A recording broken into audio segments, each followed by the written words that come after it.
Hello friends, இன்றைக்கி வந்து எப்படி ஆதார் கார்டை வந்து பேங்க் அக்கௌண்ட்டோட லிங்க் பண்ணலான்னு பார்க்க போகிறோம். உங்களை கூகுளில் போய் இந்த மாதிரி டைப் பண்ணுங்கள் link Aadhaar card with Canara bank account type பண்ணிவிட்டு அடுத்த பேஜுக்கு போவோம். அதில் ஃபஸ்ட்டு உள்ளதை கிளிக் பண்ணுங்கள். இந்த மாதிரி வரும். இதில் உள்ள மாதிரி நம்ம பாஸ்புக் வேணும், ரெஜிஸ்டர் ஃபோன் நம்பர், அப்புறம் ஆதார் கார்டை ரெடியாக வச்சுக்கிட்டு அந்த பாஸ்புக்கில் வந்து நம்ம அக்கௌண்ட் நம்பரையும் அந்த கஸ்டமர் ஐடியும் ஒரு 7-8 டிஜிட் நம்பர் இருக்கும், அதை எடுத்து வச்சுக்கோங்க. அப்புறம் உங்களுக்கு ஒரு ஃபோன் போகும், மெசேஜ் வரும். அதுக்கப்புறம் நீங்கள் வந்து நீங்கள் ஆதார் கார்டை லிங்க் பண்ணலாம். ஸ்டார்ட் நவ் கொடுங்க.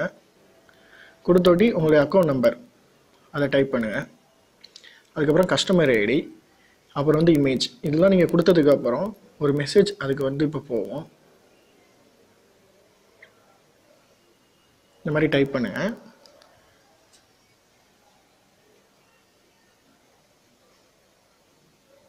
இப்போ வந்து ப்ராசஸ் கொடுக்குறீங்க.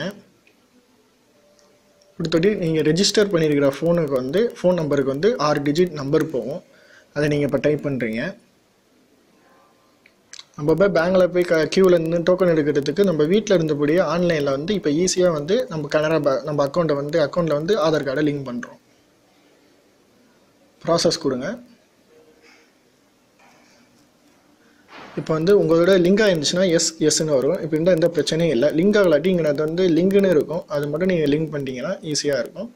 தேங்க்யூ ஃபார் வாட்சிங் திஸ் வீடியோ. மறக்காமல் சப்ஸ்கிரைப் பண்ணுங்கள். ஃபியூச்சரில் நிறையா வீடியோ பார்க்கலாம்.